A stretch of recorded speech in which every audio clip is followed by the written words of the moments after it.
Well, so welcome to another edition of the Influence Global podcast. And I'm delighted to have with me a guest all the way from San Francisco, which is Rishabh Jain, who's the CEO and founder of FERMÄT. Is that right? Have I got that right?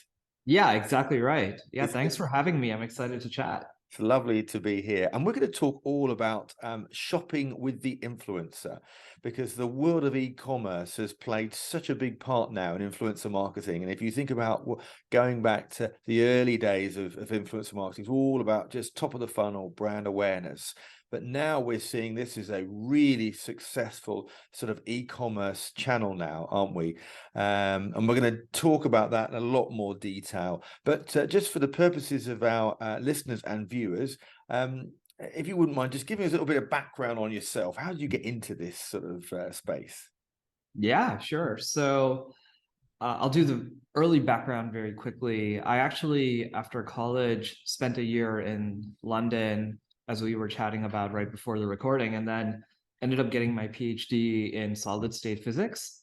At the end of that time, I always knew I wanted to start my own company, and I knew that it was going to be something in tech. And so I met this gentleman who sort of pulled me aside in a career fair saying, "Hey, you should interview at this company called LiveRamp."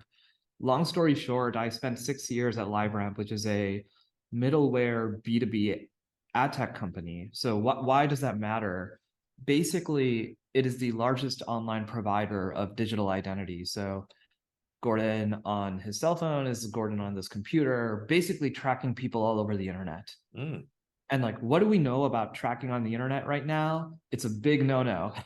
So over the last 3 years, privacy policy has caught up in the EU. There's GDPR in the US, there's CCPA. And then of course, Apple has said you cannot track users from one website to another. And so 2 years ago, when Apple made that announcement, I could sort of see the writing on the wall that the world of e-commerce was going to change for good. Mm. And I knew that we needed to build a new ecosystem. And so I was like, okay, if we're going to need to build a new ecosystem, where is it that consumers are actually building trust and sort of getting their ideas for what to shop? And it was very clear that influencer marketing was the place where consumers were spending time. And so it was the sort of confluence of those two forces. One is, hey, the internet is changing, e-commerce is changing because of all of these privacy changes.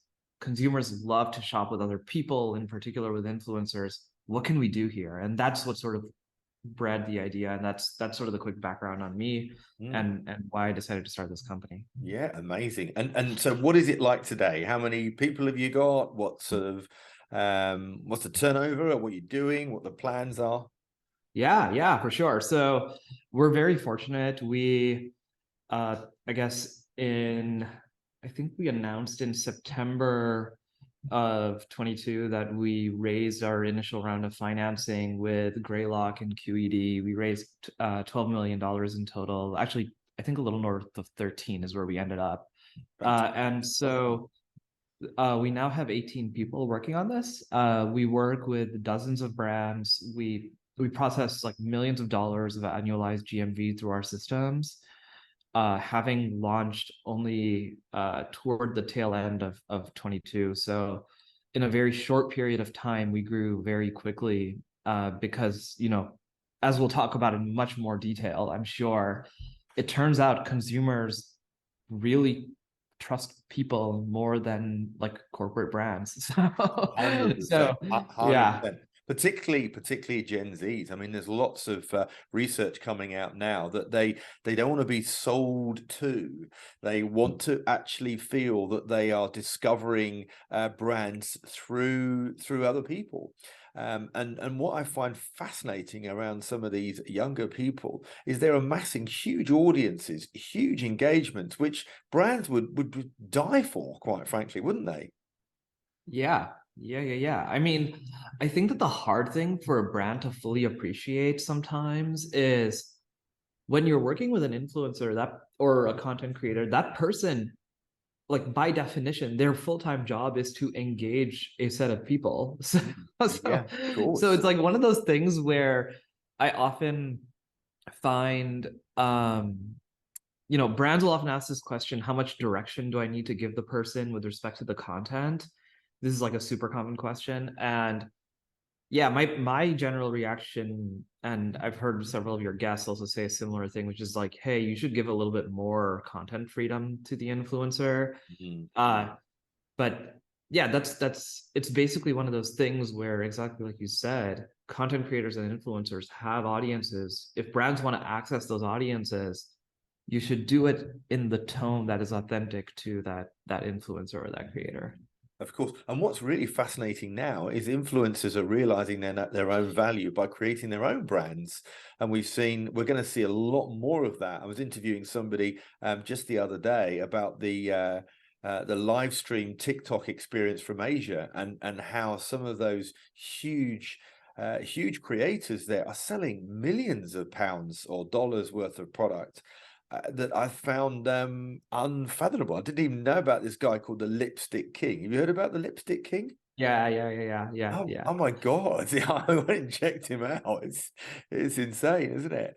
But what are the types of brands that are coming to you? And what sort of results are they getting through the whole shopping experience?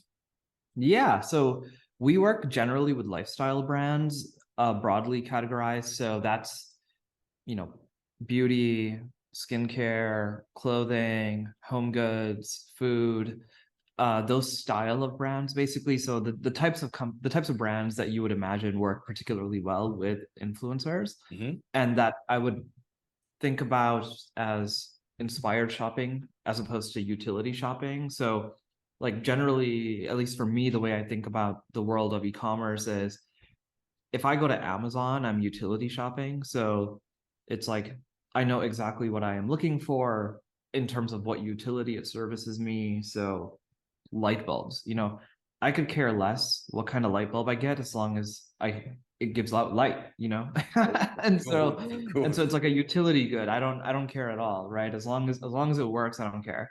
But it's like the sweater, for example, I care a lot about how it looks, how it feels. It's not a utility good, it's an inspired good. And so we work with inspired good lifestyle good companies. The types of results they're seeing are, I think in the world of influencer, this will not be surprising, but to brands who work with us, it's surprising. So we see a ROAS, or a conversion lift, of north of 2x on average, relative to just redirecting to the brand's standard product description page. So what do I mean by that? If you were to take the exact same content, so influencer content on social, one of those pieces of content redirects to the standard brand product description page. So let's say it's this sweater.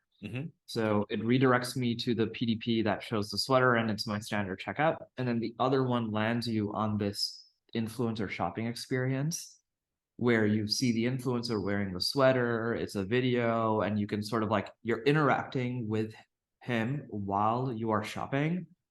The conversion rate is 2x different. And so this is like a massive shift. Yeah. Right. And why is that, do you think, Rishabh? So I would say two things about why. First, let me offer a piece of data that is actually well understood, which is running a product ad versus running an influencer ad. So if you're a brand and you're on social and you run an ad with an influencer versus you run a standard ad, the click-through rate on the influencer ad is usually 2x higher than your standard ad. That's actually like reasonably well understood right now. It is. And so it's actually the same social, like psychological social impact that is happening in the commerce experience for why you continue to get another double up in the commerce experience. So from a consumer psychology standpoint, the context that you are in is you're looking at people and their content, and you actually want to interact with people.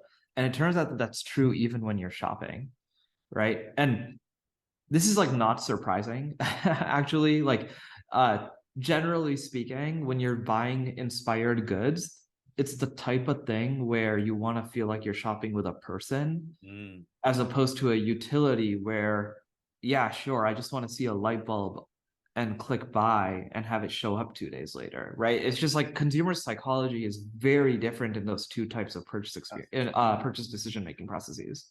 100%, I agree with you. And what's really fascinating is, when you go into a standard retail shop, you are pretty much, you've got all of these clothes to choose from, almost like overwhelming choice, all laid out, and you have the odd mannequin. And so often, if you like, as guys, if you look and you think, actually, I really like that. I like the collection. I was going in for a suit, or I was going in for a pair of trousers, but actually I like all of that. That's really cool. And so often men don't do a lot of browsing. We tend to shop in bulk. It's just how we do it, isn't it? Really. It's so funny and so true. It's so women, our partners probably think to themselves, goodness, why don't you shop around and get the right deal? We haven't got time for it. But nevertheless, what does fascinate me is watching online on Instagram or something, and I've seen often, I don't find there's guys of my age doing this, by the way, I have to say. It's often younger guys that are looking good, but I like the jacket, I like the shirt, and of course it's then linked to I press on that link and it's gone. Then so easy now for us as consumers to buy these products instantly, and to buy them if need be at 1 o'clock in the morning, and to buy them whenever. It's not limited to shop hours, which I find really interesting.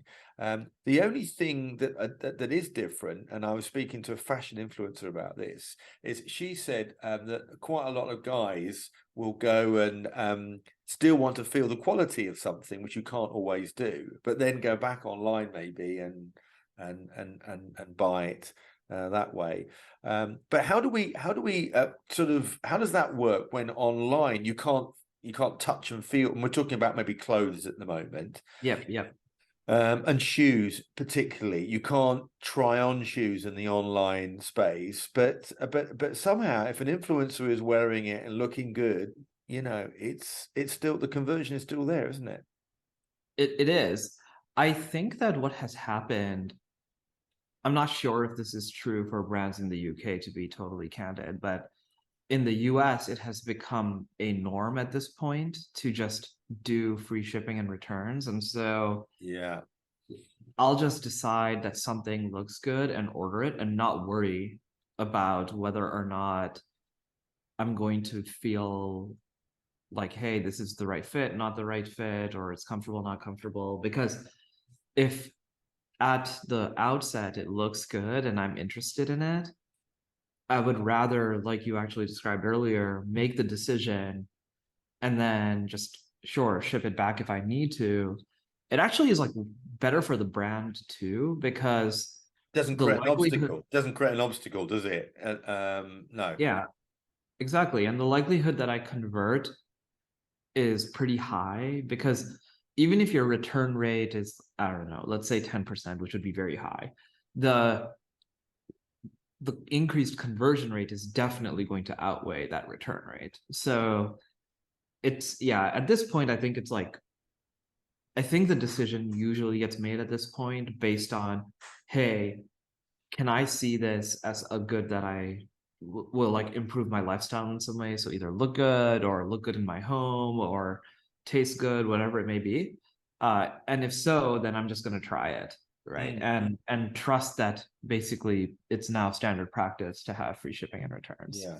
And how important do you think discounts are for influencers to give? Or do you think actually they don't make a lot of difference, because the influencers is really educating their audience about the product or service in a way that creates value, whereas actually in the traditional advertising brand way, they're not selling those advantages, features and benefits in the same way a creator is? I think the degree to which discounts matter is the degree to which you don't want the consumer to go deal shopping. So basically, we had this interesting, so we had Black Friday in the US, right? It's like a huge shopping event. And we saw this very interesting effect where as long as the consumer knew that they were getting the Black Friday deal, they would convert on the spot, because the implicit assumption is that the Black Friday deal is the best deal. So I don't need to go on the internet and say like coupon for like sweater brand X, right? And try to find the best deal possible. So actually, as a brand working with any sales channel, what you want to do is you want to figure out with that sales channel. So that could be an influencer, it could be anything, honestly. Quite. How do I signal at that point that the consumer is getting the best possible price? And if I can successfully do that, then I can cause the conversion to happen without the person deal shopping. And so that's actually the bigger issue. Whether or not you offer a discount is actually irrelevant. So like you can say, hey, there is no discount. This brand never discounts, for example. Like this is a famous thing in the US now, where there's a brand called Adams. It's a shoe company, and they like ran an ad saying we never discount. So now as a consumer, like Adams will never discount, right? And so as long as you know that you don't have to go deal shopping, you will convert. It actually has nothing. I really don't believe that discounts cause any difference whatsoever to influencer marketing. Yeah. And it's interesting because that's mirrored by what some of the influencers have spoken to me is, people that like the product or service because they like the product or service. I mean, look, Apple have made billions out of not really discounting much, even for their resellers, and yet people still want it because it's a great product at the end of the day.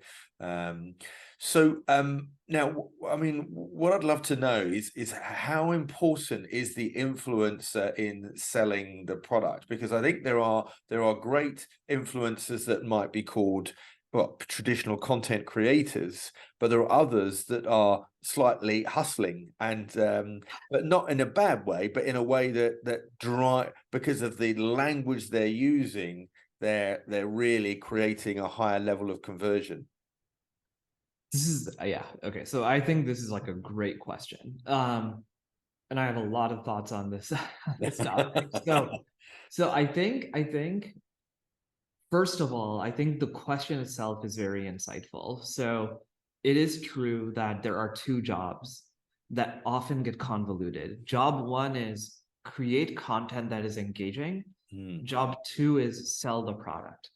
And people make the mistake of not realizing that these are two separate jobs, right? So first of all, I would just like to comment that the question is the exact right question, because too often a brand will assume, oh, I just need to hire an influencer. If they have high engagement with their content, it implies high sales. And actually, those are two separate jobs. Absolutely. Right? Okay. Now, the second question is, who should do what job? So should I hire the influencer to create engagement? Or should I hire the influencer to create sales? Or should I hire them to do both?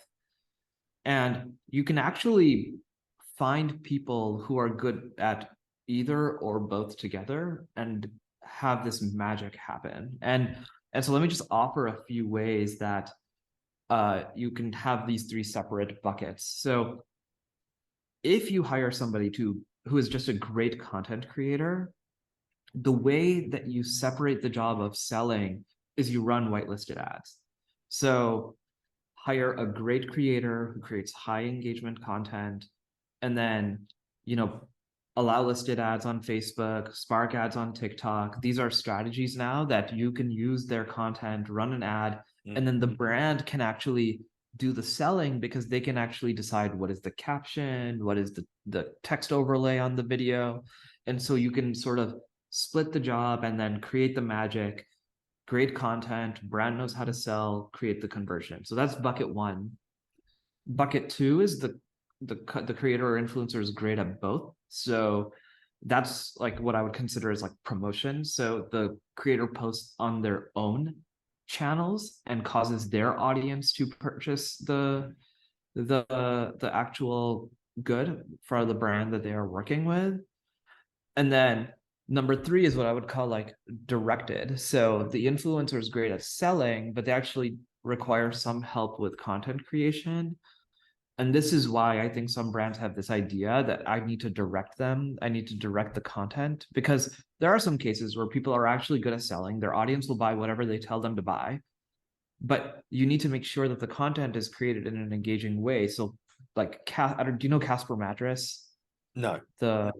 This is like a D2C mattress company. It was like, it grew really fast 10 years ago. Okay. And they had this very interesting thing where when they would work with influencers, they would say, in your content, make sure you sit on the, put the mattress on the floor, make sure you sit on the side of the mattress, and make sure the camera is looking at the mattress at a 42-degree angle. Okay, so What? yeah. And outside of that, you can do whatever you want to, but this is how you make sure that the content looks in order to create it, in order for it to be engaging, right? So like, I've seen all three versions and I've seen all three of them work great, but this is sort of my mental model for splitting it out and in what situations you want to use which model. No, it's really fascinating to hear you say that, because at the end of the day, I'm guessing the brand knows their own audience and what has worked in the past, because they've got the history of doing that. Whereas an influencer, of course, has been working with all sorts of different brands, but they also know their audience, and they're getting their tone of voice is super important as well, isn't it? So I think that's why it's that whole collaborative effort, and that's why I'm always a fan of, before engaging with an influencer, unless you've got hundreds of them, try and hop on a call before and just make sure that all the I's are dotted and the T's are crossed, because they may come up with a really good campaign strategy that both brand and agency haven't even thought about, that could be amazing. Yeah, totally. Yeah, As exactly. well, and that's what you want. At the end of the day, they're creative people, aren't they? So maybe talk about, if you will, some campaigns that you worked on or you've seen in the market that have been really successful, and perhaps if you can identify why they have. Yeah, so one example, there's this bread company that we worked with. We have like a public case study on this called Hero Bread. It's less than a year old, actually. It's famously the bread company that Tom Brady is sort of the spokesperson for, but they actually also work with other influencers in addition to him. So there's this athlete, or sort of, he's more like, health conscious influencer, and his name is JJ. So we did basically content with him and whitelisted his account, and the brand's sort of ROAS target was 1.5. Very And good. the return on ad spend that we got with JJ was like north of 2.5. So, it's sort of like knocked it out of the park on a like for like comparison when we ran against their existing targets. And I mean, for sure, relative to all their other ads, this sort of campaign plus shopping experience, it provided a lift that was north of 2x of all of the rest of their ads and their targets. And so they're growing with us very quickly, obviously, because the numbers just really show in a strong way. Yeah, that's brilliant. And are there any others that you've felt that have worked well? Yeah, there's a number of them. So we're about to publish another case study. Actually, it might be out by the time this pod goes live. There's a makeup company called Alley-oop. They ran on a publisher partner of ours where their return on ad spend target was 0.5. It's a different product category, so they have different dynamics in terms of their targets, and we're again exceeding that by north of 60% over their target.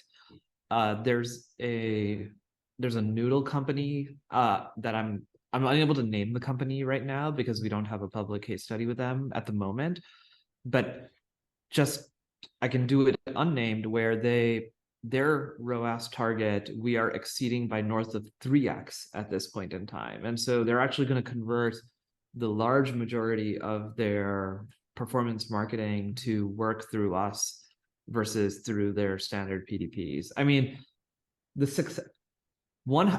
should say this, 100% of our brands see a lift of on average 2x. The smallest lift that we have provided is 30%.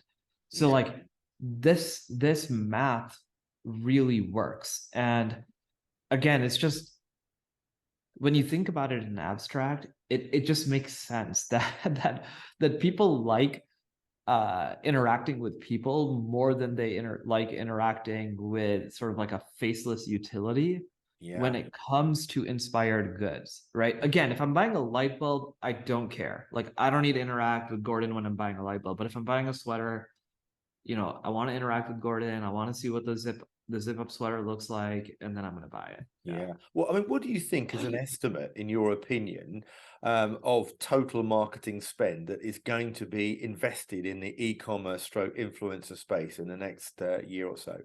Okay, this is a lovely question. So I have a very strong opinion on this, that this channel is going to unlock in a very dramatic way. So right now, the average brand that we work with sees, let's say, 5 to 10% at best of their sales coming through influencer. That's like best case scenario. Mm-hmm. I have pretty strong confidence that for most brands, influencer as a channel, so whether it's organic posting, whitelisting, you know, all the different strategies we talked about, Yeah. will start to hit 30% of the revenue of the brand. Yeah. Wow. Yeah. Yeah. Yeah. And I agree with you, to be honest. I think e-commerce has been the big unlock. As I say, in the early days of influencer marketing, it was all about brand awareness and let's have our core strategy and let's use some influencers to amplify that. But I think this whole e-commerce channel and the fact that influencers becoming their own personal brands as well as anything else has become a real game changer. And you know, at the end of the day, results don't lie. And I think as big brands are starting to invest millions and millions within the sector, you know, their competitors will want to do the same because nobody will want to be outbid by it. So I think, you know, those that should be more worried are the traditional media of radio, television, and definitely print media, because it's just not getting the eyeballs and it's not getting the relevance. You know, you can have a lot of wasted media in those other channels, whereas working with influencers, of course, it's very highly targeted. And there are some super niche examples out there now, where you can get a real cost-effective return on that investment. So, yeah, it's going to be quite exciting in the year ahead. Last final words from you. What's the plan for you as a business? I mean, obviously, well done on getting this level of investment. And I think that's also another positive sign. If you know, private equity companies are investing, you know, millions of dollars in the sector, I think they wouldn't be doing that unless they felt confident in the sector overall. Yeah, I think that's exactly right. I think that this is one of the areas that people have pretty high conviction, has a lot of room to grow. Yeah, for us as a business, then we just want to play a role in this expansion of share of revenue that we literally just talked about. So the way I think about like what is the job that FERMAT the company does is we are just accelerating the amount of revenue that flows through influencer driven transactions, and we'll do everything we can to hit that 30% number by 2024 hopefully. Yeah, Rishabh, lovely. It's really great to have you on the Influence Global podcast. And where can people find out about you as an individual and indeed the company? Yeah, I'm just Rishabh M. Jain on either Twitter or LinkedIn. I'm active on both platforms, and the company is fermatcommerce.com. And thank you for having me. This was an amazing conversation. No, it's my absolute pleasure and all the best. Thank you.